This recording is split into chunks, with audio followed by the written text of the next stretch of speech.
ચાલો ગુજરાતીઓના ફેવરિટ બનાવીએ પાત્રા. તેના માટે અળવીના પાનની ડંડી કાઢી અને તેને સાફ કરી લીધા છે. હવે આપણે તેના બેટર માટે એક પેનમાં છે તે ચણાનો લોટ લેશું. તેમાં 1 ચમચી છે તે લસણની પેસ્ટ નાખીશું, 1 ચમચી છે તે મરચાંની પેસ્ટ નાખીશું. જો તીખું ભાવતું હોય તો વધારે પણ નાખી શકાય. ને 1 ચમચી છે તે હળદર નાખીશું, 1 ચમચી છે તે જીરા પાવડર છે તે નાખીશું અને અડધી ચમચી છે તે આપણે હિંગ નાખીશું. હિંગ નાખી દીધા પછી આપણે તેમાં 1 ચમચી અજમો છે તે હાથેથી મસળી અને આપણે તેમાં નાખી દઈશું. અજમો નાખવાથી પેટમાં દુખતું નથી અને ચણાનો લોટ પચી પણ જાય છે. હવે આપણે તેમાં 1 ચમચી છે તે તલ નાખીશું. તલ નાખી દીધા પછી 1 ચમચી મીઠું નાખીશું અને અડધી ચમચી છે તે ખાવાનો સોડા નાખીશું. ખાવાનો સોડા નાખવાથી શું થશે કે પાંદ છે તે જલ્દી ચડી જશે, નહીંતર વધારે રાખવા પડશે. હવે આપણે તેમાં ગોળ અને આંબલીનું પાણી નાખીશું. ગોળ અને આંબલીનું પાણી નાખવાથી ખાટો મીઠો મસ્ત ટેસ્ટ આવશે અને પાત્રા છે તે એકદમ પરફેક્ટ લાગશે. હવે આપણે તેને હલાવી લઈશું. જો એકદમ છે તે આપણે તેને મિક્સ કરી લેવાનું છે. ખાવાનો સોડા નાખવાથી સહેજ બેટર છે તે ફૂલાઈ પણ ગયું છે અને એકદમ છે તે સરસ લાગે છે. અને થોડું આપણે જાડું જ રાખવાનું છે. બેટર જાડું રાખવાથી શું થશે કે એકદમ સરસ આપણે પાંદડા ઉપર લગાવી શકશું, નહીંતર શું થશે કે સહેજ પાતળું હોવાથી તે રેલાઈ જશે. હવે આવી રીતે છે તે પાંદડા ઉપર એક પછી એક છે તે આપણે તેને લગાવી લઈશું. બેટર છે તે થોડું પાતળું જ લગાવવાનું છે. જાડું લગાવવાથી પછી ચણાના લોટનો ટેસ્ટ આવશે. હવે આપણે એક પછી એક એમ 3-4 પાંદ મૂકી અને આવી રીતે સરસ મજાનો રોલ છે તે વાળી લેવાનો છે.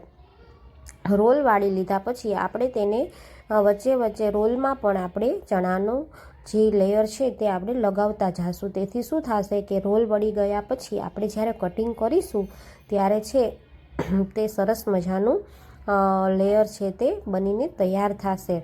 જો આપણે આવી રીતે નહીં લગાવી તો સીધો જેમાં છે તે વચ્ચે વચ્ચે પોલાણ રહી જશે અને છે પાંદડા છે તે વ્યવસ્થિત રોલ છે તે વ્યવસ્થિત નહીં વળે અને ગોળ ગોળ છે તે પાત્રા નહીં બને. આવી રીતે સરસ મજાના રોલ વાળી અને એક પછી એક એમ બધા જ પાંદના છે તે રોલ વાળી લેવાના છે. હવે સરસ મજાના રોલ છે તે આપણા તૈયાર થઈ ગયા છે. હવે આપણે તેને સ્ટીમરમાં સ્ટીમ કરવા માટે મૂકીશું. સ્ટીમર છે મેં પહેલેથી જ તેમાં પાણી છે તે ઉકાળી લીધું છે, એટલે હવે આપણે વારાફરતી એક પછી એક એમ બધા જ છે તે પાત્રા છે તે આપણે રાખી દઈશું. લગભગ આ પાત્રાને છે તે 25થી 30 મિનિટ ચડતા થાય છે, કેમ કે જો આપણે થોડા સમય માટે સ્ટીમ કરીશું તો તેમાં છે તે વચ્ચે કાચા રહી જશે અને છે તે ખાવામાં મજા બિલકુલ નહીં આવે. તેથી આપણે તેને થોડા વધારે જ ચડવા દેવાના છે. હવે જુઓ સરસ મજાના પાત્રા છે તે આપણે રાખી દીધા છે. હવે આપણે તેને બંધ કરી અને 30 મિનિટ સુધી રાહ જોઈએ. તો આપણે હવે એને બંધ કરી દીધા છે. હવે આપણા પાત્રા થઈ ગયા છે તો આપણે તેનો વઘાર કરી લઈશું. વઘાર માટે મેં 1 ચમચી હિંગ, અડધી ચમચી જીરું અને 1 ચમચી તલ નાખ્યા છે. અને હવે આપણે તેમાં મીઠો લીમડો છે તે પણ આપણે વઘારમાં નાખીશું. મીઠા લીમડાથી સરસ મજાનો ટેસ્ટ આવે છે. હવે આપણા પાત્રાને આપણે કટ કરી લીધા છે. જુઓ તમે કેટલા મસ્ત છે તે પાત્રા બની ગયા છે. હવે આપણે તેનો વઘાર છે તે કરી લીધો છે. હવે આપણે તેને સરસ મજાના ધીમા તાપે આપણે તેને થાવા દેશું. જો તમને કડક ભાવતા હોય તો તમે તેને ધીમા તાપે કડક પણ બનાવી શકો છો અને પોચા ભાવતા હોય તો પોચા પણ બનાવી શકો છો. તો તૈયાર છે આપણા પરફેક્ટ પાત્રા. જો તમને મારી રેસીપી ગમી હોય તો સબસ્ક્રાઈબ કરવાનું ના ભૂલતા.